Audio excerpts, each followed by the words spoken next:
Ini penggelapan loh. Ini juga kan masih haknya daripada pengobatan Mata Agus. Sebelum ada keputusan yang sah dari pengadilan untuk menetapkan itu berkekuatan hukum tetap. Jadi nggak bisa disembarangin. Irjen, gimana nih terkait uang donasi kan sudah disalurkan ke NTT dan kemarin pun Gary sebagai PLT Yayasan sudah melaporkan ke Kemensos. Melihatnya seperti apa sih Pak Irjen? Baik, terima kasih. Assalamualaikum warahmatullahi wabarakatuh. Selamat malam dan salam sejahtera untuk kita semua. Kembali lagi kepada masalah donasi. Tapi saya tidak berbicara lagi tentang masalah yayasan. Ya. Saya berbicara dengan etika prosedur. Ya. Kemarin katanya Gary sudah melaporkan hasil daripada kunjungan mereka ke Kemensos. Anu itu. Rupanya terekam juga dari daerah Flores Timur dan pemerintah daerah setempat.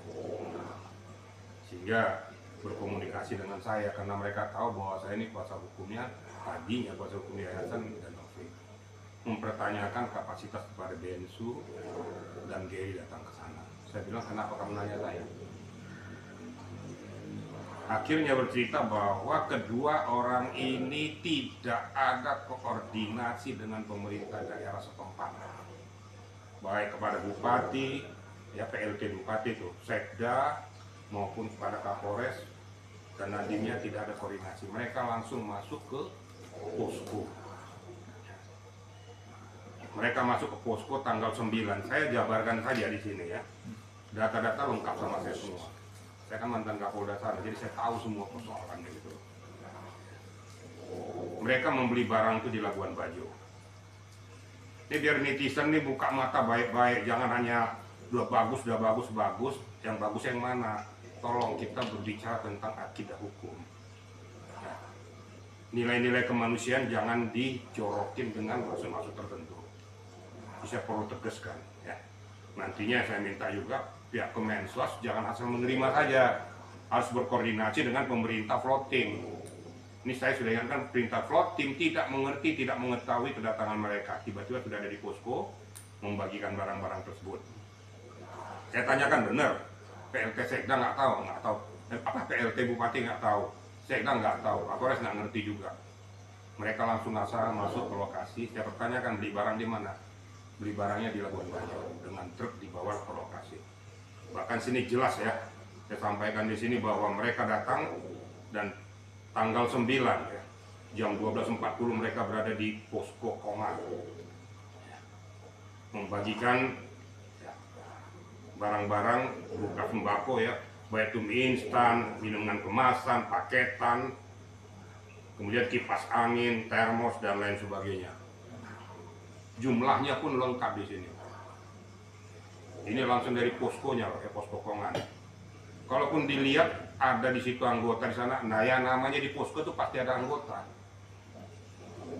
Pasti ada anggota karena untuk menolong warga setempat, termasuk kecamatan setempat gitu ya. Kemudian mereka masuk juga ya, ke daerah posko Lewolaga, namanya Lewolaga ya. Di sini juga masuk mereka jam 15.45. Lengkap loh sini. Timeline-nya juga lengkap di sini. Mereka juga membagikan bentuk yang sama ya. Untuk yang sama kepada warga dengan jumlah kapasitas nanti saya lanjutkan. Kemudian mereka juga bergerak ya jam 18.50 ya menuju ke posko Kobasoma. Bayangin sampai lengkap begini loh ya. Mereka juga membagikan jumlah sembako yang ada di sana ya. Kemudian dilanjutkan mereka juga jam 19.20 tiba di posko Bokar. Juga sama membagikan juga barang-barang tersebut ya. Di 4 posko mereka lakukan ini, kemudian besoknya mereka sudah berangkat pulang. Saya pertanyakan, kalian tahu nggak, kami mau mencari siapa itu Denny Sumargo, ternyata sudah tidak ada lagi, sudah kembali dengan Gary. Loh, masa kalian nggak ngerti? Tidak ngerti sama sekali. Yang jadi masalah di sini, ya. Saya sudah hitung di berapa kemasannya nih. Saya hitung semuanya berapa jumlah kapasitasnya, Ya, ini lengkap, data valid loh nih, ya, dari Posko langsung. Makanya saya katakan saya tidak mau berandai-andai, ya, bahwa jumlahnya itu sudah saya kali 2 juga, ya. Tapi saya tidak mau sampaikan di sini, nanti biarlah tim audit yang turun. Perlu audit yang sangat mendalam.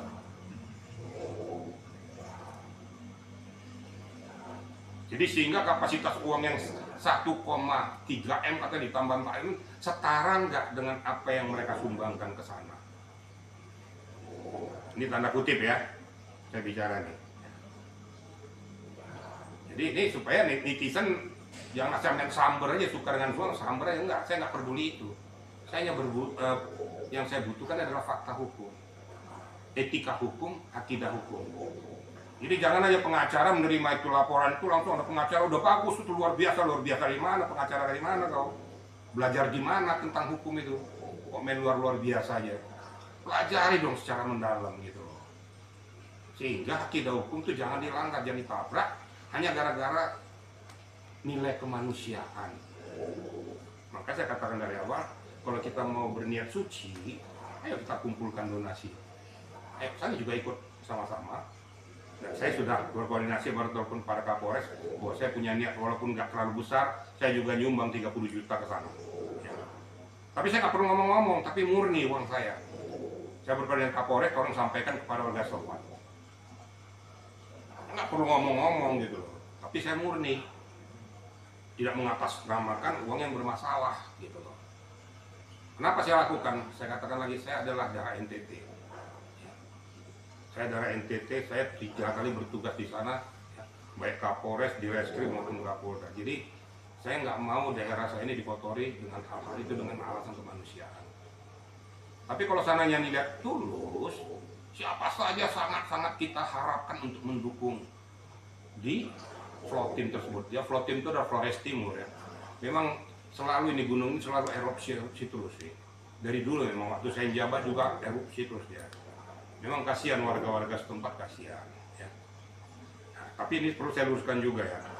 Saya juga menyesalkan juga bahasa daripada kuasa hukumnya Agus bahwa kalau kita pidanakan siapa yang menerima itu juga nggak pantas ngomong begitu ya. Warga setempat itu sudah melihat situasionalnya juga udah kasihan, mereka tidak ngerti dari mana ini barang-barang, yang penting ada luaran tangan mereka terima, nggak ada hubungannya.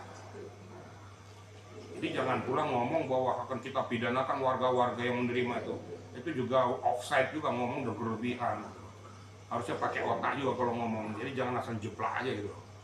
Nggak ada hubungannya itu bahwa bisa rakyat setempat itu pidanakan, nggak ada. Mereka aja perlu dibantu kok. Dan mereka tidak mengerti dari mana itu, yang penting mereka hidup. Harusnya kita prihatin gitu loh, nggak usah melibatkan mereka lagi. Kalau bisa yang lain juga turut membantu. Ya tolong ini koreksi buat namanya siapa, saya kurang hafal, namanya Rivaldi itu siapa tuh yang ngomong tuh. Saya kalau yang benar saya bilang benar ya, kalau enggak ya enggak gitu loh. Nah itu kira-kira, jadi proses ini berjalan. Saya berharap Kemensos berkoordinasi dengan Flores Timur karena kemungkinan besar dari pihak Flores Timur akan ada minta Audit. istilahnya audit dan minta apa yang disampaikan tuh, karena mereka mendengar nih 1 sekian M. Sesuai nggak dengan fakta yang di lapangan yang diterima di posko-posko itu. Jadi jangan main-main loh kita dengan uang ini. Itu gampang sekali diaudit gitu loh. Nah, nanti diaudit kemungkinan akan dipanggil kemungkinan. Ya. Dari Pak Irjen sendiri mungkin apa sih yang diterima kejanggalan-kejanggalan yang donasi itu mungkin? Ya kan saya sudah ngomong. Saya sudah hitung loh. Saya hitung di tiap-tiap posko berapa kemasan, berapa mie instan, berapa kemasan, berapa kipas angin, berapa kopi, berapa gula, ya, saya hafal semua loh. Saya hitung semua, saya akumulasikan semuanya. Setara nggak dengan uang yang dikatakan tuh habis 1, sekian M. Saya nggak mau ngomong setara atau tidak, tapi perlu kiranya audit yang mendalam. Tapi cukup jauh nggak ya dari 1,5? Saya nggak mau berandai-andai, kalau sudah bahasa saya cukup, saya katakan perlu audit yang mendalam. Bisa dibilang nanti akan kebongkar sendiri gitu. Ya kalau ternyata memang faktanya memang seperti itu, ya pasti kebongkar dong. Kalau borok-borok itu pasti kebongkar. Jadi kita nggak usah alasan kemanusiaan. Tapi saya tidak mau mengatakan bahwa mereka melakukan perbuatan itu loh ya. Nanti setelah audit itu baru ketahuan. Saya akan menyampaikan data dan fakta. Ini yang saya katakan bahwa ikutilah aturan main, ikutilah etika prosedur main. Jangan kita main tabrak-tabrak aja dengan alasan kemanusiaan lah segala macam. Kemudian disamber sama netizen, oh bagus tuh luar biasa dan sebagainya. Tapi tahu nggak apa dibalik ini semua? Tolonglah rakyat tuh tolong berpikir jernih gitu. Dan nanti kalau seandainya ini terjadi, pihak Polda berkoordinasi dengan Flotim ya, untuk ngecek hasil yang ada di Flotim dengan apa yang dilaporkan di Polda bersesuaian atau tidak. Kalau seandainya tidak bersesuaian, naik sidik. Karena unsur penggelapan sudah nyata, ya. Atau dikuatkan dengan data fakta di sana lebih nyata lagi. Siapa yang terlibat? Ya terlibat semua. Ya saya mohon maaf, saya walaupun saya kuasa kaum Novi pasti akan terseret. Saya nggak bilang mengatakan sama dia nggak terseret dia. Dia harus mempertanggungjawabkan karena dia ketua yayasan. Kenapa ya dikorbankan ya? Dikorbankan memang. Pengakuannya dia secara terpaksa ikut menandatangani. Tapi faktanya seperti itu kan, dalam hukum kan nggak bisa secara terpaksa. Kan fakta. Gitu loh. Tapi nanti dalam perjalanannya akan kita lihat. Ya. Dan di sini memang jelas saya punya data rekening semua. Yang ditransfer semua ke Gary ada di sini semua. Ya. Bahwa tidak melalui etika prosedur, melalui SOP betul. Langsung melakukan itu.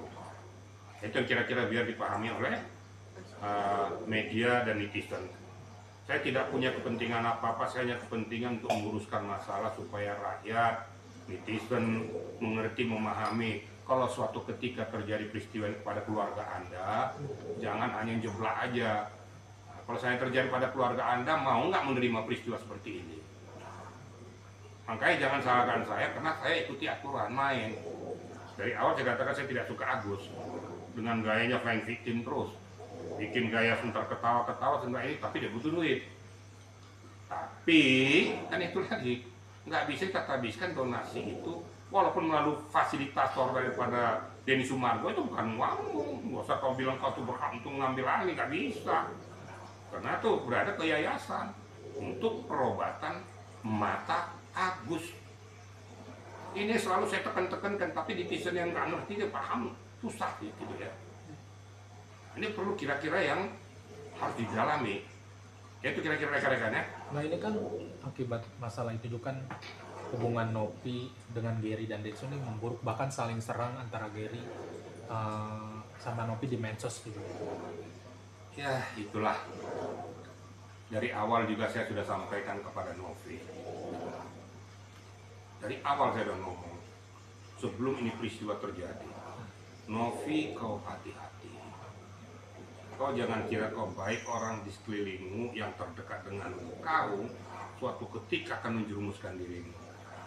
Kau harus berhati-hati. Saya sudah ingatkan. Nah, peristiwa mundurnya Novi membuat saya jengkel. Kenapa? Jadi terkesan bahwa Novi ini lepas dari tanggung jawab. Karena ini bermasalah. Jadi orang akan mengatakan cuci tangan. Saya panggil kan malam ini ke rumah. Ada Gary, ada kuasa hukum dan setara, ada Novi. Saya tanya sama kuasa hukum setara, kamu sebagai pengacara kok bisa-bisanya kok mengalihkan ya, bahwa Novi harus mundur di handle oleh Gary. Ini kan bikin blunder semua. Berkali-kali saya sudah katakan non-aktif aja, biar dia fokus pada pokok permasalahan ini. Kalau non-aktif, tapi tetap dia berada dalam pengawasan kepada yayasan yang didirikan. Apa jawaban daripada setara? Saya sudah ingatkan Gary. Ini loh ya, saya sudah ingatkan Gary. Ya sayangnya Novi itu dia aja nggak bisa bikin apa-apa. Saya tanya Gary, kenapa kamu lakukan itu? Demi untuk mengamankan Novi. Oh caranya seperti itu, kembalikan, nonaktifkan saja. Nggak ada kata-kata mundur. Kalau mundur berarti dia lepas tanggung jawab. Siap. faktanya tetap aja berjalan. Jadi saya nggak ngerti apa maksud Gary ini pengen jadi ketua yayasan itu, menyuruh mundur Novi dengan alasan untuk melindungi Novi. Faktanya Novi jadi berdarah-darah, kan gitu. Setara sudah mengingatkan loh. Ya, Bu Disna ada di depan saya di sini sama satu lagi laki-laki itu yang sering kalau wawancara tuh langsung ngomong kepada saya. Ya, di sini di ruangan ini, dia mengatakan saya sudah ingatkan, sudah sampaikan nggak boleh, tapi dipaksa juga harus terjadi. Ini biar tahu nih, netizen tahu semua nih peristiwa ini, nggak sembarang tiba-tiba ngejeplak seperti kayak gini ceritanya. Ada mekanismenya, ada perjalanannya gitu loh. Nah, ini sangat kita sayangkan gitu loh. Jadi ini kan uang sudah habis, uang sudah bukan masalah uang sudah habis. Ini penggelapan loh. Ini juga kan masih haknya daripada pengobatan mata Agus. Sebelum ada keputusan yang sah dari pengadilan untuk menetapkan itu berkekuatan hukum tetap. Jadi nggak bisa disembarangin. Kalau mau disidik semua, kena semua. Pihak Agus Wawa juga kena. Itu kan penggelapan itu, nggak sesuai dengan peruntukannya.